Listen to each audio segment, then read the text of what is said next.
3장은 이제 사라가 127세를 끝으로 이 세상의 삶을 마치자 아브라함이 사라를 장사 지낼 그 매장지를 찾는 사건이 기록되어 있습니다.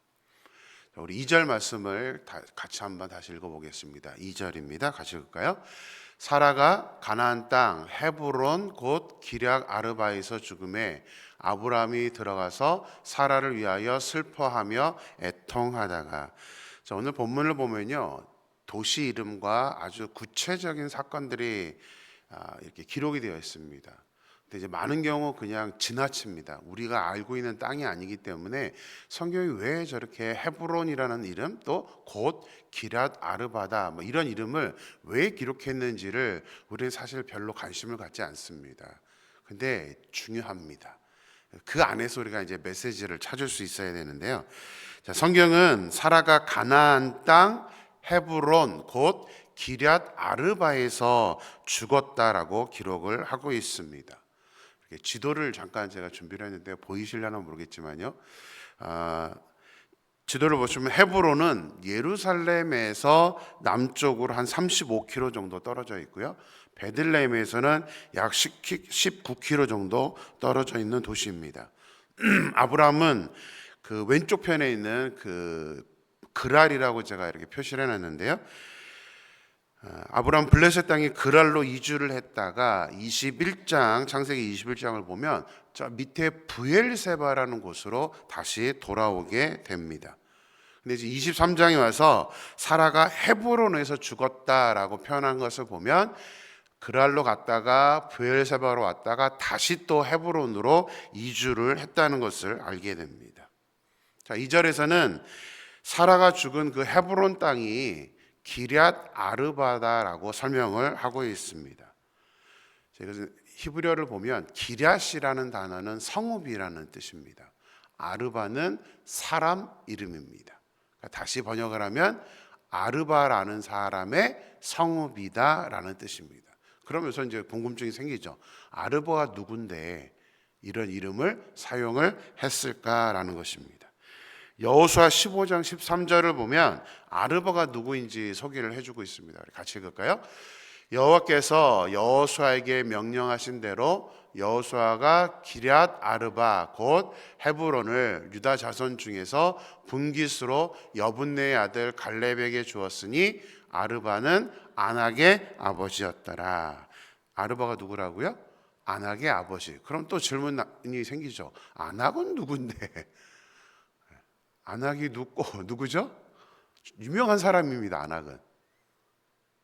아낙 누구냐면 이스라엘 백성들이 가데스 바네아에 이제 출애굽한 다음에 가나안에 들어가기 바로 직전에 가데스 바네아에서 정탐꾼을 보내죠. 12명의 정탐꾼을 보낼 때 10명의 정탐꾼이 가나안 땅에 들어갔다가 와서 우리는 더 이상 가나안으로 진입할 수 없습니다 라고 합니다. 왜요? 거기에 누가 있어서요? 아낙 자손이 있어서요. 아낙 자손 누구죠? 거인들입니다. 이 아르바라는 사람은 아낙의 아버지. 이것은 단순한 그냥 아버지가 아니고요. 아낙의 조상입니다. 그렇게 이스라엘 백성들이 두려워했던 그 아낙의 근간이 되었던 사람이 아르바이기 때문에 지금 오늘 본문은 그 성읍이 바로 아르바의 성읍이다라고 설명을 하고 있다는 사실입니다. 아브라함이 지금 이주해서 가서 살았던 이 헤브론 기럇 아르바라는 곳은 오늘 본문에도 나오는데요, 헷 족속이 살았던 곳입니다. 헷 족속. 헷 족속은 노아의 아들 함의 손자이면서 가나안 민족을 이루었던 그 가나안의 아들 이름이 바로 헷입니다. 이들은 소아시아의 수리아 지방을 근거지로 하여서 철기 문화를 꽃피웠고 막강한 힘을 가진 민족이었습니다. 우리가 헷 족속 성경의 이름으로 하니까 이 사람들이 누군지를 잘 모르는데요, 세계사를 보면 이 사람들은 세계사의 아주 단골 주인공으로 등장했던 막강한 힘을 가진 민족입니다. 세계사에서는 이 사람들을 히타이트족이라고 설명을 합니다. 이 히타이트족이 바로 이 헷 족속입니다. 기랄 아르바에 살고 있던 헷 족속은 이제 수리아 히타이 쪽에서 일부분 빠져나와서 가나안 땅을 정복해서 살고 있었던 막강한 힘을 가진 민족이었습니다. 자, 이것을 왜 성경에서 그럼 굳이 이렇게 설명을 하고 있는 걸까요? 우리는 잘 모르지만 이 성경에 기록되어 있던 모세 시대는 이 사람들이 누군지를 잘 알고 있기 때문에 모세가 그냥 간단하게 헷 족속이다라고 설명을 하고 기랏 아르바라고 설명을 한 것입니다.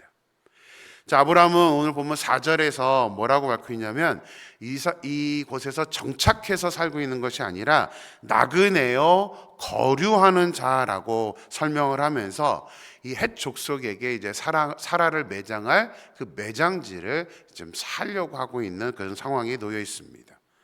그런데 헷 족속 사람들이 뭐라고 합니까? 공짜로 주겠다는 겁니다. 우리 아무 생각 없이 읽으면 그런가 보다라고 넘어갑니다. 근데 아니에요. 여기에 굉장한 의미가 들어가 있습니다. 자, 그러면 생각을 해봐야 되겠죠. 아브라함은 지금 나그네로 잠깐 그 헷족속 땅에 거류하고 있습니다. 근데 그 거류하는 그 헷족속 땅, 그렇게 막강한 힘을 가진 이 헷족속 사람들이 왜 아브라함에게 그냥 공짜로 땅을 주겠다는 걸까요? 고대 사회에서는 있을 수 없는 일입니다. 우리 민족이 살고 있는데 그냥 어떠한 부족이 들어와 가지고는 살고 있는데 이 사람한테 공짜로 우리의 땅을 주겠다? 그 이유가 이제 중요합니다. 왜 그랬는가? 6절에 답이 있습니다. 6절 같이 읽을까요? 내 주여 들으소서. 당신은 우리 가운데 있는 하나님이 세우신 지도자이시니 우리 묘실 중에서 좋은 것을 택하여 당신의 죽은 자를 장사하소서. 우리 중에서 자기 묘실에 당신의 죽은 자 장사함을 금할 자가 없으리이다. 무슨 말일까요? 헷족속 사람들이 아브라함을 지금 뭐라고 표현합니까? 우리 가운데 있는 하나님이 세우신 지도자이십니다. 그냥 잠깐 거류에서 사는 그런 나그네라고 아브라함은 말하고 있지만 헷족속 사람들은 아브라함을 그렇게 평가한 게 아닙니다. 당신은 하나님이 세우신 지도자입니다. 창세기 21장에서 23장까지 몇 년이 흘렀는지는 성경에 기록되어 있지 않습니다. 거류라는 거 보면 그렇게 긴 시간은 아니었다는 것을 알게 됩니다. 잠깐 아브라함은 그 기랏 아르바라는 성읍에 들어가서 살고 있었지만 그 땅 사람들이 아브라함을 하나님이 세우신 지도자입니다 라고 평가하는 거 보면 아브라함은 그동안 우리가 봐왔던 그런 어떤 연약한 믿음이 없는 그런 사람이 아니라 엘올람의 하나님을 부른 이후에 아브라함은 지금 굉장한 어떤 믿음의 모습으로 살고 있다는 것을 우리가 추측할 수 있게 되는 것입니다. 그러니까 잠깐 헷족속 땅에 가서 살고 있어도 저 사람들이 아브라함을 하나님의 선지자로 인정할 정도로 아브라함은 믿음의 영향력을 가진 사람이라는 것을 오늘 성경은 우리에게 말해주고 있는 것입니다. 특별히 6절 뒤편을 보세요.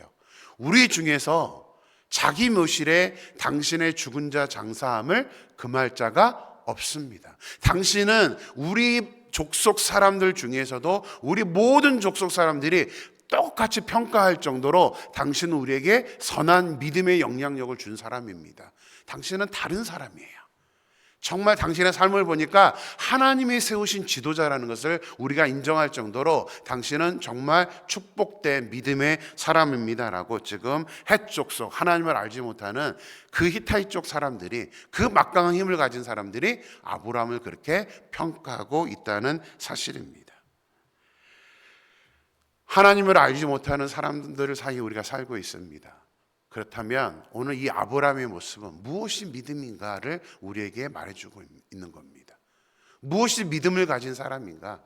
하나님을 알지 못하는 사람들의 사이에 살고 있으면서도 저 사람은 하나님의 사람이야. 저 사람의 삶의 모습을 보니까 정말 하나님이 함께하는 사람이야 라는 그 평가를 들어야 한다는 것을 오늘 본문은 우리에게 강조를 하고 있는 것입니다. 크리스찬의 삶은 우리가 말로만 내가 나의 삶의 자리에서 하나님의 영광을 드러내야지 우리가 말로만 그렇게 살아서 되는 것은 아닙니다. 쉽지 않은 일이지만 우리는 항상 나의 삶의 자리에서 하나님의 영광을 드러낸다는 것이 우리 크리스찬의 삶의 근본이라는 것을 우리는 결코 잊지 않아야 합니다.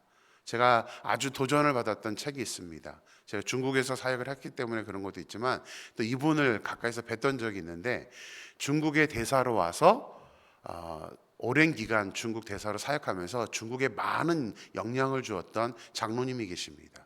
그분이 쓴 책이 우리 도서관에도 있습니다. 하나님의 대사라는 책입니다.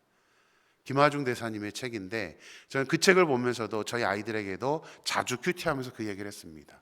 우리는 하나님의 대사란다. 우리가 이 중국 땅에 살면서 우리는 다른 사람들에게 하나님의 대사로서의 역할을 하면서 살아야 된다라는 것을 많이 강조하면서 살았고, 저 역시도 그렇게 살아야 된다고 생각을 하고 살았었습니다. 여러분들 기회가 된다면 꼭 한번 그 책을 추천해 드리고 싶습니다. 읽어보세요. 3권까지 있는데, 야, 어떻게 저렇게 살 수 있을까? 저도 그때 나도 저렇게 살고 싶다. 목회자지만 그 장로님의 삶에서 굉장한 많은 선한 영향력을 받았던 기억이 있습니다. 저는 오늘 본문을 통해서 우리도 한번 우리의 모습을 살펴봤으면 좋겠습니다. 우리는 과연 우리의 삶의 자리에서 얼마만큼 하나님의 영광을 드러내고 살고 있는지, 다른 사람들이 하나님의 사람이다라는 그런 평가를 내리고 있는지를 우리가 생각할 수 있었으면 좋겠습니다. 우리 주일날 모세의 마지막 40년을 가스바디, 하나님의 사람이라고 설명을 드렸습니다. 저는 소망합니다. 우리 임마누엘교회 모든 성도님들이 말로만이 아니라 진짜 우리의 삶이 드러나는, 그래서 하나님의 사람이 되는 저와 여러분의 삶이 되기를 주님의 이름으로 축원합니다. 자, 해족속은 이제 아브라함에게 사라의 매장지를 공짜로 주겠다면서 이제 좋은 것을 선택하라고 합니다. 근데 아브라함은 이상하게도 밭을 선택은 해요. 소알의 아들 에브론이 가지고 있던 막벨라 굴과 또 그 밭을 동시에 사겠다고 선택을 하지만 공짜로 받으려고 하지는 않습니다. 대가를 지불하겠다라고 말합니다. 자, 11절 말씀 같이 볼까요? 11절 말씀 같이 읽습니다. 내 주여 그리 마시고 내 말을 들으소서. 내가 그 밭을 당신에게 드리고 그 속의 굴도 내가 당신에게 드리되 내가 내 동족 앞에서 당신에게 드리오니 당신의 죽은 자를 장사하소서. 한 번이 아니라 계속해서 해족속 사람들은 아브라함에게 기꺼이 자기의 땅, 누구의 땅이라도 상관없다고 드리겠다고 했고, 이제 구체적으로 이 막벨라 굴에 대해서 이야기하니까 그 주인도 내 주여 그리 말라, 내가 공짜로 주겠다라고 지금 말을 하고 있는 모습을 보게 됩니다. 공짜를 싫어하는 사람이 있을까요? 그것도 다른 것도 아니고요.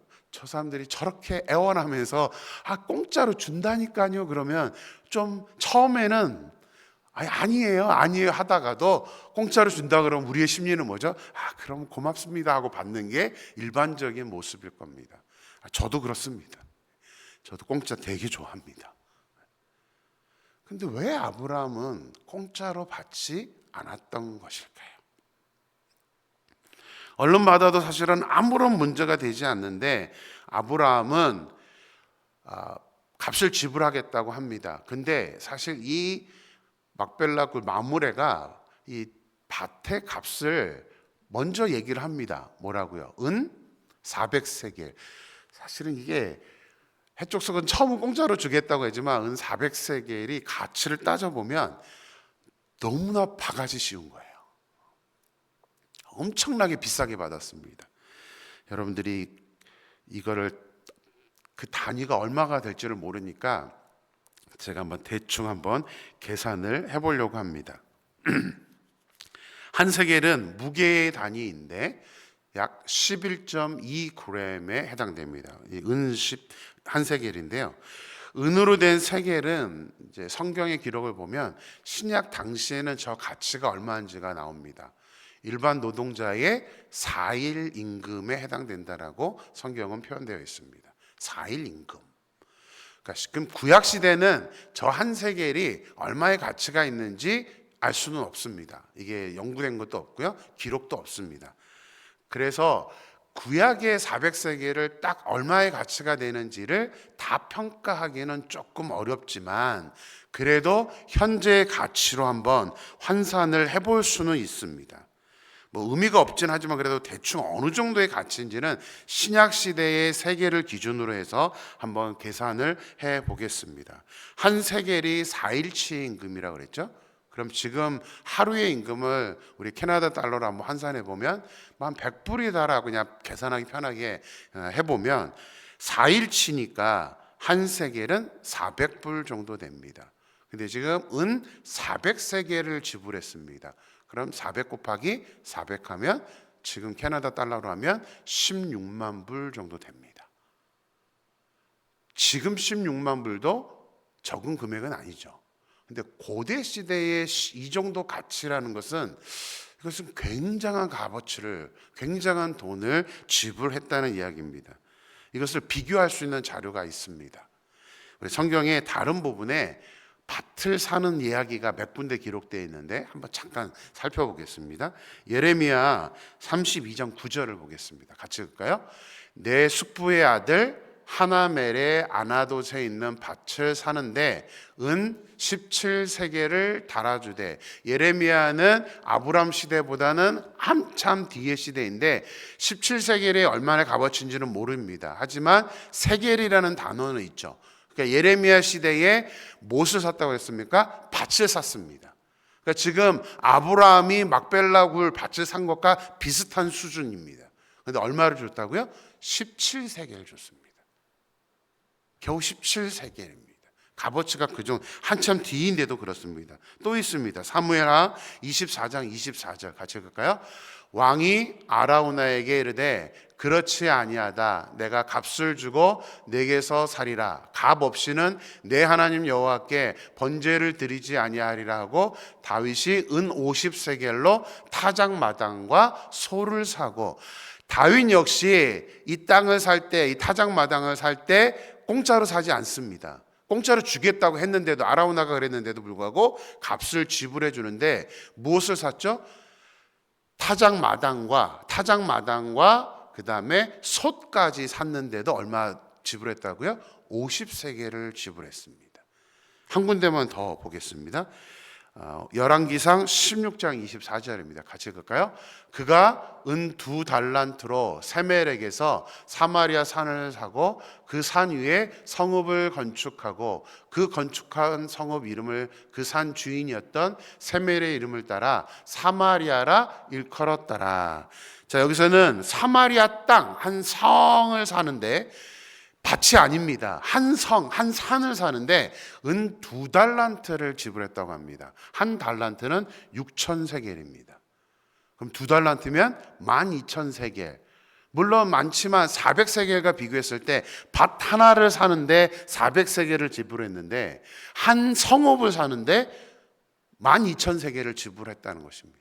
이것을 따져보면 지금 아브라함이 매장할 굴과 밭을 사는데 400세겔을 지불한 것은 너무나 많은 돈을 지불했다는 것을 우리는 알 수 있습니다. 자, 그렇다면 아브라함이 공짜로 주겠다는데도 불구하고 이렇게 큰 액수를 아무 딜도 하지 않고 그 마물의 사람이 요구한 400세겔을 그대로 다 달아서 400세겔로 이 땅을 산 이유가 무엇일까가 이제 우리의 주된 관심사입니다. 왜 그랬을까요, 도대체? 아브라함은 무엇 때문에 공짜로 받을 수도 있는데도 그 가치를 계산해서 지불했던 것일까요? 이것은 이제 신학자들이 보통 공통적으로 해석하는 부분인데요. 하나님께서 장차 그 땅을 아브라함의 후손들에게 주실 것이라는 믿음 때문이라고 해석을 합니다. 앞으로 그 땅을 주실 건데 공짜로 지금 이방인들의 땅에 아직 하나님의 약속이 이루어지기 전에 자기가 공짜로 이 땅을 받고 싶은 생각은 없었기 때문입니다. 아브라함은 단순히 사라를 매장하는 장소만 필요했던 것이 아닙니다. 매장지만 필요한 것이라면 굳이 밭까지 그렇게 돈을 지불해서 살 필요가 없습니다. 왜냐하면 이스라엘의 매장지는 굴입니다. 굴 안에만 넣어놓으면 됩니다. 그럼 굴만 사도 상관이 없습니다. 그러나 굴과 그 앞에 있는 밭까지 아브라함은 지금 값을 지불한 것입니다. 아브라함이 그 땅을 산 곳은 구속사에서 아주 중요한 역할을 하게 됩니다. 왜냐하면 하나님께서 가나안 땅에 대해 약속하신 축복의 땅을 일부나마 아브라함이 직접 먼저 값을 주고 소유하게 되었기 때문입니다. 지금은 아직 때가 이르지 않아서 그 땅에서 아브라함 스스로 말한 것처럼 나는 나그네요, 거류하는 사람으로 살고 있지만, 남의 땅에 들어가서 살고 있지만, 아브라함의 이 믿음의 시작으로 말미암아 이후에 가나안 전체는 하나님께서 아브라함의 후손들, 즉 이스라엘 민족에게 하나님이 약속하신 대로 주셨기 때문에 아브라함은 공짜에 의존해서 이방 민족에서 얻고 싶은 마음이 없었습니다. 내가 돈을 지불하고 사는 게 낫지 나는 저 이방인들한테 공짜로 땅을 얻고 싶어하는 그 마음은 없었던 것입니다. 미래를 위해서 아브라함은 정당하게, 아니 과하게 돈을 지출하면서 자기 소유로 삼았다는 사실입니다. 아브라함이 헤브론의 밭과 그 굴을 산 또 다른 이유가 있습니다. 아브라함은 지금 우리 보는 것처럼 계속해서 이동하면서 살았습니다. 그죠? 21장에서도 브엘사바에 갔다가 또 다시 헤브론으로 왔습니다. 왜 그러냐면 아브라함이 그동안은 온전히 하나님의 약속을 믿지를 못했기 때문입니다. 가나안 전체를 주겠다고 했는데도 아브라함은 계속해서 이동했죠. 애굽까지도 갔었고 그랄도 갔다가 다른 땅에 갔다가 또 브엘사바, 한 땅에서 정착을 하지 못했습니다. 온전히 믿지를 못하니까 계속 이동하는 거예요. 계속. 근데 이제는 아브라함이 어느 정도 믿음에 성장하는 단계에 오다 보니까 이제는 더 이상은 이동하지 않겠다. 하나님이 약속하신 이 땅에서 자기는 이제 정착을 하겠다라고 마음을 먹게 된 것이 오늘 이 헤브론에서 기럇 아르바에서 굴과 밭을 산 이유이기 때문입니다. 그래서 아브라함의 아들 이삭도 평생을 헤브론에서만 삽니다. 이삭의 아들 야곱도 하란으로 도망가기 전까지는 헤브론에서만 삽니다. 아브라함은 이제 완전히 헤브론에 정착을 하면서 그 헤브론을 근간으로 하고 있는 것을 보게 됩니다. 더 놀라운 사실은 창세기 25장 9절을 보면 아브라함 자신도 이 막벨라 굴에 장사를 당하게 됩니다. 또 창세기 49장 31절을 보면 이삭과 리브가, 그 다음에 레아 역시 이 막벨라 굴의 장사가 됩니다.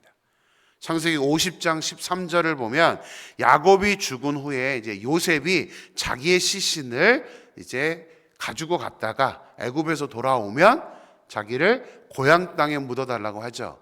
요셉 역시 이 막벨라 굴의 장사가 됩니다. 가족이 전부 다 이 막벨라 굴의 장사가 되었고, 거기다 더 중요한 사실은 나중에 이 헤브론 기럇 아르바는 도피성, 이제 나중에 우리가 살펴볼 건데요. 신명기에 보면 하나님이 너무나 중요하게 여기셔서 자주 말씀하시는 도피성 중에 하나가 이 헤브론 땅이 됩니다. 그리고 결정적으로 다윗 왕, 이스라엘의 하나님이 세우신 다윗 왕이 기름 부음을 받은 장소가 바로 헤브론입니다. 아브라함의 그 첫 믿음의 모습의 그 헤브론 땅은 이스라엘에 있어서는 정말 너무나도 중요한 그 중요한 땅이 되었다는 것을 알게 됩니다. 공짜를 좋아하지 않는 사람은 없을 것입니다. 근데 우리는 성경에 분명하게 말씀하고 있습니다. 주는 것이 받는 것보다 더 복입니다. 저는 우리 모든 성도님들이 받는 것을 기뻐하기보다는 주는 것을 기뻐하는 사람이 되었으면 좋겠습니다. 공짜 좋아하지 마세요. 다른 무엇보다도 무엇을 위해서요? 하나님의 나라와 하나님의 영광을 위해서 내가 받는 것 결코 좋아할 것이 아닙니다. 하나님의 영광을 위해, 미래를 위해 값을 지불하고 하나님 앞에 마땅히 우리가 드리는 것에 대해서 우리는 절대로 아까워해서는 안 됩니다. 그래서 신약 성경에도 우리 제자 훈련에도 나오는데요. 이제 다음 주 공과에 나옵니다. 하나님은 우리에게 드림으로 받는 그 축복을 좋아하시지, 우리가 하나님께 그냥 나 주세요, 나 축복해 주세요를 하나님은 근본적으로 좋아하는 것은 아닙니다. 물론 하나님은 우리에게 복 주시길 원합니다. 그러나 공짜로 주는 것을 우리에게 기뻐하라고 말씀하지는 않습니다. 우리의 믿음이 충만해서 우리가 먼저 하나님께 우리의 물질과 우리의 시간과 우리의 헌신을 드릴 때에 하나님은 그것으로 인하여서 우리에게 복 주시는 것을 너무나 중요하게 생각하신다는 사실입니다. 예수님도 이것에 대해서 정확하게 우리에게 설명해 주십니다. 마태복음 6장 20절입니다. 같이 읽을까요? 오직 너희를 위하여 보물을 하늘에 쌓아두라. 거기는 좀이나 동록이 해하지 못하며 도둑이 구멍을 뚫지도 못하고 도둑질도 못하느니라. 예수님조차도 우리가 이 세상에 살면서 우리의 미래를 위해서 우리는 저축하고 투자하고 삽니다. 근데 어디다 투자하래요? 땅에다 말고 이 세상에서가 아니라 누구에게요? 우리를 위해서 보물을 하늘에 쌓아두라. 어떻게 하는 게 하늘에 쌓아두는 겁니까? 하나님께 드리는 겁니다. 하나님께 드리는 것은 지출이 아닙니다. 우리의 물질만이 아니라 우리의 시간과 이런 봉사를 하는 모든 것들이 하나님께 드리는 것은 결코 낭비이거나 그것이 사라지는 것이 아닙니다. 하나님은 분명히 우리가 저렇게 보물을 하늘에 쌓아뒀을 때에 하나님은 우리에게 더 많은 축복으로 허락해 주신다고 성경 전체는 우리에게 말씀하고 있습니다. 오늘 이 새벽 시간 우리의 삶의 모습이 오늘 이 본문 아브라함처럼 우리의 삶의 가치관과 우리의 삶의 모습이 좀 변화될 수 있었으면 좋겠습니다. 하나님, 제가 기꺼이 드리겠습니다.